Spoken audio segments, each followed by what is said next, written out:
ये आज सिर्फ इनको नौकरी पे लगाया है कि भाई गुलाम नबी आज़ाद के खिलाफ बोलो। इनका काम वही है, इनको एबीसी पॉलिटिक्स की पता नहीं है। जम्मू कश्मीर में आप जीरो हो गए, अब राजस्थान भी आपके हाथ से चला गया। राहुल गांधी जिंदाबाद बोलते बोलते आपने कांग्रेस को डुबा दी। इसलिए जम्मू कश्मीर के लोगों की चिंता है आज़ाद साहब को। एक जो उनके चेहरों पे उदासी है जम्मू कश्मीर के लोगों की, उसको दूर करने का काम हमने करना है, और वो काम सिर्फ आज़ाद साहब ही कर सकते। आप तो सरकार में थे भाजपा के साथ, उस वक्त की बात क्यों नहीं आपने छेड़ी? उस वक्त तो मजे लिए आपने, चाहे अल्ताफ बुखारी जी हो, महबूब मुफ्ती जी हो। और आज़ाद साहब ने क्लियर कट कह दिया कि भाई पार्लियामेंट में हमारी मेजॉरिटी नहीं है। पार्लियामेंट में केजरीवाल हो, बाकी कांग्रेस के ऐसे के एमपी थे जिन्होंने बीजेपी को सपोर्ट किया 370 पे। जम्मू कश्मीर के अंदर काफ़ी समय से हलचल थी और लगातार हर कोई इंतज़ार कर रहा था कि आज़ाद साहब कब जो है अपनी पार्टी का नाम जो है वो अनाउंस करेंगे, कब अपनी पार्टी जो है वो लॉन्च करेंगे, कब उसका फ्लैग जो है वो सामने निकल कर आएगा। तो फाइनली आज़ाद साहब ने जो है अपनी पार्टी का नाम जो है वो भी अनाउंस कर दिया है। पार्टी जो है वो लॉन्च कर दी गई। आपको बताते चले डेमोक्रेटिक आज़ाद पार्टी ये नाम जो है वो रखा गया। उसका फ्लैग आप पीछे देख सकते हैं, ये फ्लैग जो है वो रखा गया। और फिलहाल अभी हमारे साथ खास बातचीत के लिए सलमान निज़ामी जी हैं, जाने माने पॉलिटिशियन हैं, इसके साथ साथ फॉर्मर जर्नलिस्ट भी रह चुके हैं। इनसे बातचीत करेंगे क्या कुछ उनका कहना है। सबसे पहले बहुत बहुत शुभकामनाएं आपको, और क्या कुछ कहना चाहेंगे और किस पैटर्न के ऊपर जो है डेमोक्रेटिक आज़ाद पार्टी जो अब काम कर रही है। देखिए, हमने लोगों का विकास करना है, बेरोज़गारी को ख़त्म करना है, और आज़ाद साहब ने एज चीफ मिनिस्टर जो काम किए हैं जम्मू कश्मीर में स्पेसिफिकली, वो हिस्टोरिक हैं। वो लोगों को बताने की ज़रूरत नहीं है, ना हमें उन टिप्पणियों पे जवाब देने की ज़रूरत है जो लोग खुद आज़ाद साहब को कल तक कहते थे कि हम पे इनका बहुत एहसान है, इन्होंने बहुत काम किए। तो अब हम उन पे यही कहना चाहते हैं कि आप पहले अपने घर को संभालिए। जम्मू कश्मीर में आप ज़ीरो हो गए, अब राजस्थान भी आपके हाथ से चला गया। तो इसलिए ये 2-3 साल से आज़ाद साहब कांग्रेस हाईकमांड को बोल रहे थे कि साहब आपकी स्ट्रेटजी फेल है, आप यूपी में हार गए, पंजाब में हार गए, 8 सालों में 30 स्टेटें हार गए, तो आप सीरियस हो जाइए। राहुल गांधी जिंदाबाद बोलते बोलते आपने कांग्रेस को डुबा दी। इसलिए जम्मू कश्मीर के लोगों की चिंता है आज़ाद साहब को। एक जो उनके चेहरों पे उदासी है जम्मू कश्मीर के लोगों की, उसको दूर करने का काम हमने करना है, और वो काम सिर्फ आज़ाद साहब ही कर सकते हैं।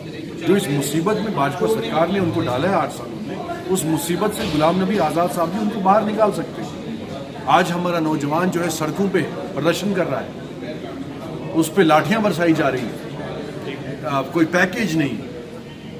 तो इन मुद्दों पे हमने काम करना है। तेल की कीमतें बढ़ रही हैं, विकास नहीं हो रहा है, और जो प्रोग्रेस होनी चाहिए, डेवलपमेंट होनी चाहिए, जैसे हमने की थी 2.5 सालों में। मेडिकल कॉलेज बने थे, डिग्री कॉलेज बने थे, डिस्ट्रिक्ट्स बनी थी, तहसीलें बनी थी, नौकरियां दी गई थी, तो वो काम नहीं हुए उस स्पीड में। और वो जो अधूरे सपने हमारे थे वो हमने पूरे करने आगे जब हमारी पार्टी जो है सत्ता में आएगी। बात करें सर, जब आज़ाद साहब ने कांग्रेस से क्विट किया था, उसके साथ साथ कई सारे कांग्रेस के दिग्गज नेताओं ने आज़ाद साहब का नाम लिया, और अभी डेमोक्रेटिक आज़ाद पार्टी का क्या लगता है आपको, जिस उम्मीदों से जिस होप को लेकर उन्होंने ज्वाइन किया था डेमोक्रेटिक आज़ाद पार्टी को, आज़ाद साहब को ज्वाइन किया था, क्या लगता है आपको उन उम्मीदों के साथ आप कर पाएंगे? और इसके साथ साथ बात करें, पहले लोग इंतजार करें उस पार्टी की लॉन्च होगी, वो भी लॉन्च होगी। अब क्या लगता है आपको कांग्रेस के जो बाकी लीडर हैं वो कहीं ना कहीं फिर से हमें दोबारा जो है पार्टी के अंदर दिखाई देगी, आज़ाद पार्टी के साथ जाएंगे? नहीं, वहाँ बचा ही नहीं है कोई, मुझे नहीं लगता कोई बचा है, और कोई ऐसा भी चेहरा नहीं है जो उतना स्ट्रांग हो जिसकी हमें ज़रूरत है। और जो थे वो सब आ गए, और अभी हमारी पार्टी लॉन्च भी नहीं हुई थी। अभी हमने जो दौरे किए थे वो सिर्फ इसलिए कि लोगों की नब्ज़ देखनी थी कि भाई कितने लोग हमारे साथ हैं। तो जम्मू में आपने देखा बारिश के बावजूद जो है लोग हज़ारों की तादाद में आए। साउथ कश्मीर जो मिलिटेंट अफेक्टेड जो रीजन था कश्मीर का, उसमें हज़ारों की तादाद में जो लोग, चिनाब वैली हो, लोगों का रिस्पांस ओवरवेलमिंग था। तो अब हमारी पार्टी लॉन्च हुई है, अब हम लोगों के बीच में जाएंगे, और लोगों को यकीन है कि आज़ाद साहब ही वो चेहरा है, आज़ाद साहब ही वो लीडर है जो लोगों को गुमराह नहीं कर सकते, बेवकूफ़ नहीं कर सकते, अपने मफाद के लिए, अपने फ़ायदे के लिए। आप ही लोग शगुफा डाल रहे थे मार्केट में, आज़ाद साहब प्रेसिडेंट ऑफ इंडिया बनेंगे, आज़ाद साहब वाइस प्रेसिडेंट ऑफ इंडिया बनेंगे, बीजेपी बनाएंगे, उनको नहीं बनेंगे। अगर उनको सत्ता की लालच होती तो वो चुपचाप करके हम भी बोलते साहब आप क्यों इतनी मेहनत कर रहे हैं, जाइए प्रेसिडेंट ऑफ इंडिया बन जाइए। उनको जम्मू कश्मीर के लोगों का काम करना है, इस मुसीबत से उनको बाहर निकालना है, तो वो देख सकते हैं इस चीज़ को अगर बात करें तो नहीं, पावर्स नहीं होती, वो स्टक होती है। जो एक पॉलिटिशियन काम करता है वो तो पॉलिटिकल पावर्स आपकी ख़त्म हो जाएंगी, आप एक लिमिटेड उसमें रहते हैं। तो जो हम एज ए गवर्नमेंट काम कर सकते हैं जम्मू कश्मीर के लिए, वो एज प्रेसिडेंट नहीं काम कर सकते। इसलिए आज़ाद साहब ने कहा कि जम्मू कश्मीर के जो मुद्दे हैं, चाहे 370 की जो बात आज कर रहे हैं कि हम वापस लाएंगे, तो उनको आप सवाल पूछिए कि आप तो सरकार में थे भाजपा के साथ, उस वक्त की बात क्यों नहीं आपने छेड़ी? उस वक्त तो मज़े लिए आपने, चाहे अल्ताफ बुखारी जी हों, महबूब मुफ्ती जी हों। और आज़ाद साहब ने क्लियर कट कह दिया कि भाई पार्लियामेंट में हमारी मेजॉरिटी नहीं है, पार्लियामेंट में केजरीवाल हो, बाकी कांग्रेस के ऐसे के एमपी थे जिन्होंने बीजेपी को सपोर्ट किया 370 पे, और उनसे आप क्या उम्मीद लगा सकते हैं कि ये हमारी आवाज़ उठाएंगे? अगर आज़ाद साहब नेता विपक्ष नहीं होते तो जम्मू कश्मीर की आज कौन आवाज़ उठा रहा है पार्लियामेंट में? कोई। जैसे जम्मू कश्मीर जो है नक्शे से ही गायब हो गया है। तो इसलिए आज़ाद साहब ने ये कहा कि पार्लियामेंट में तो कोई उम्मीद नहीं है, मोदी जी से तो कोई उम्मीद नहीं कर सकते आप, तो सुप्रीम कोर्ट, फिर सुप्रीम कोर्ट में आज़ाद साहब ने ये कहा कि सुनवाई जल्दी होनी चाहिए। इन पार्टियों ने 3 सालों में कोई इमीडिएट हियरिंग की अपील भी नहीं की सुप्रीम कोर्ट में। कोई लंदन में घूम के आया, कोई गुलमर्ग में जो है बर्फ के मजे ले रहा था। तो इसलिए आज़ाद साहब ने कहा कि सुप्रीम कोर्ट को इमीडिएट हियरिंग करनी चाहिए। जब कश्मीर आए, जम्मू कश्मीर, पहली स्टेटमेंट आज़ाद साहब ने यही दी, और उसका इम्पैक्ट देखिए कि 1 हफ्ते के बाद सुप्रीम कोर्ट ऑफ इंडिया के चीफ जस्टिस जो कह रहे हैं कि हम दुशहरा के बाद इसकी हियरिंग करेंगे। तो ये लीडर में क्वालिटी है ना, इम्पैक्ट है ना। इन बाकी लीडरों ने क्यों नहीं सुप्रीम कोर्ट को कहा कि आप इमीडिएट हियरिंग करें? क्यों नहीं अपील की उनको? आज़ाद साहब ने की, और ये तक कहा कि अगर हमारी सरकार चुन के आती है जम्मू कश्मीर में, हमें न सुप्रीम कोर्ट की जरूरत है, न पार्लियामेंट की जरूरत है। अगर हमारी सरकार आती है, हम स्टेट में जमीन का कानून और नौकरी का कानून स्टेट असेंबली पास करवा सकती है, उसमें पार्लियामेंट की जरूरत नहीं है सुप्रीम कोर्ट। तो बात करें डेमोक्रेटिक आज़ाद पार्टी के अंदर किन बातों को प्रायोरिटी दी जाएगी? देखिए, कल हमारी मीटिंग हुई थी, आज़ाद साहब ने कहा कि हमें ज़्यादातर यूथ को जोड़ना है, और उसमें हमारा टारगेट ये होगा कि हम यूथ को किस तरीके से जोड़ें, क्योंकि यूथ ही इस देश का फ्यूचर है, जम्मू कश्मीर का फ्यूचर है।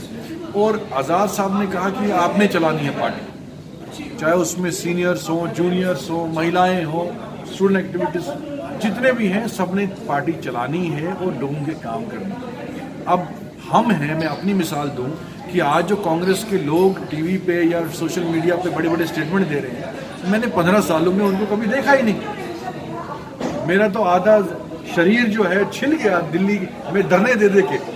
जंतर मंतर में 370 के बाद जो है मैंने ही धरना दिया था। ये लोग तो थे ही नहीं कहीं पिक्चर में। ये आज सिर्फ इनको नौकरी पे लगाया है कि भाई गुलाम नबी आज़ाद के खिलाफ बोलो। इनका काम वही है। इनको ABC पॉलिटिक्स की पता नहीं है, इन्होंने कोई संघर्ष नहीं किया है। हम पे जम्मू कश्मीर हो, लद्दाख हो, हम जम्मू कश्मीर के लोगों ने जो संघर्ष किया है कांग्रेस में जो थे, वो आपके सामने, जिन्होंने 4-4 बार इलेक्शन जीता, जिन्होंने आतंकवाद का मुकाबला किया। आज़ाद साहब वो शख्सियत है जिन पे 30 बार आतंकवादी हमले हुए, तब उनको Z+ सिक्योरिटी मिली गई। जो आज ये लड़के, ये बच्चे जो आज बोल रहे हैं, ये पिक्चर में नहीं थे, इनको क्या पता है संघर्ष करना क्या होता है। बात करें से डेमोक्रेसी का, किन पार्टी को एज अ कॉम्पिटिटर से कम्पीट करेगी?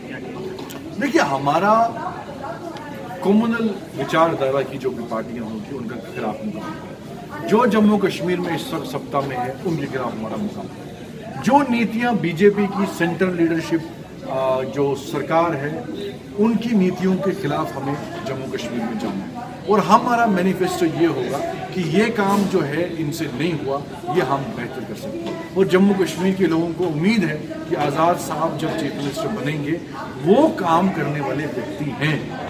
वो जम्मू कश्मीर को तोड़ेंगे नहीं, बांटेंगे नहीं, ये नहीं देखेंगे ये कश्मीर है, ये जम्मू है, ये हिंदू है, ये मुसलमान है। उनके दरवाजे सबके लिए खुले हैं और वो डेवलपमेंट के एजेंडे को आगे बढ़ाएंगे। कोई बेवकूफ़ चीज़ में जाना चाहूँगा, भाजपा के नारा भी है सबका साथ, सबका विकास, सबका विश्वास, 1 और 50 पार, इस पर आप क्या कहेंगे? देखिए, हम ज़मीन पे जाएंगे अभी हमारी पार्टी लॉन्च हुई है आज, उसके बाद हम जाएंगे, हम देखेंगे रिस्पांस क्या मिलता है। अभी हमारी पार्टी लॉन्च नहीं होती, उससे पहले ह्यूज रिस्पांस मिला, लेकिन हम जाएंगे या तो आप मैनेज करेंगे। देखिए वो आदमी बोलेगा 50 के बाद तभी जाएगा जब ये तो मैनेज करेगा। अभी हमने पहले कैंडिडेट्स देखने हैं, हमारे साथ कितने कैंडिडेट्स हैं, पहले एक पार्टी लॉन्च हुई है, पहले ज़मीन पे देखना है रिस्पांस क्या लोगों का। हम बोलेंगे अभी हमारे पास कैंडिडेट ही नहीं है, हम बोलेंगे हमें 50 से 5 जाए, तो ये ऐसी बेतुकी बातें हम करेंगे नहीं। हमने सीरियसनेस दिखानी है पॉलिटिक्स में। हमने कोई मजाक चुटकुला जो आज के पॉलिटिक्स में जम्मू कश्मीर में होता है, कोई सीरियस मुद्दे की बात करें वो आपको कहते हैं जी चिंता नहीं कर रही है, ये नॉन सीरियस है। जम्मू कश्मीर में महाराजा हरी सिंह ने रूल किया है, शेख अब्दुल्ला ने रूल किया है, गुलाम नबी आज़ाद साहब ने रूल किया है। ऐसी चुटपुटी मजाकिया चीज़ें सीरियस इश्यूज़ में युवाओं पे लाठियाँ बरसा रहे हैं तो फिर बोलते हैं चिंता नहीं कर, ये नॉन सीरियस लोग हैं। हमने सीरियस पॉलिटिक्स करनी है, मुद्दों पे पॉलिटिक्स करनी है। डेमोक्रेटिक आज़ाद पार्टी स्टेटहुड लाने की सपोर्ट में है। बिल्कुल हमारे मेन एजेंडे में है, स्टेटहुड मिलना चाहिए, आज़ाद साहब ही ला सकते हैं। जैसे सुप्रीम कोर्ट को मजबूर किया आज़ाद साहब ने 1 हफ्ते में हियरिंग करने के लिए, ऐसे ही सेंट्रल लीडरशिप जो भाजपा की है, जो सत्ता में बैठे हैं, उनको मजबूर करेंगे। और आने वाले वक्त में आप देखेंगे किस तरीके से हम सब जो सेकुलर विचारधारा की पार्टियां हैं हिंदुस्तान में, चाहे उसमें शरद पवार जी की पार्टी हो, ममता जी की, हम सब यूनाइटेडली भाजपा के खिलाफ लड़ेंगे सेंटर में। तो ये थे हमारे साथ स्मार्ट निज़ामी जी जो हमारे साथ जुड़े थे। और डेमोक्रेटिक आज़ाद पार्टी जो है आज लॉन्च हो चुकी है, और जैसे इन्होंने बताया कि कम्पीट ये उन पार्टीज़ को करेंगे जो कहीं ना कहीं कॉमनल हैं, उनसे जो है आज़ाद पार्टी जो है कम्पीट करेंगे। और कहीं ना कहीं जम्मू कश्मीर के लोगों को जो है उम्मीद है कि डेमोक्रेटिक आज़ाद पार्टी जो है नई कुछ परिवर्तन जो है जम्मू कश्मीर में लेकर आएगी। अब देखना ये है क्या कुछ आगे निकल कर आएगा, आप तक पहुँचाने का पूरा प्रयास करेंगे। फिलहाल इतना ही जुड़े हैं आप सच न्यूज़ नेटवर्क के साथ। नमस्कार।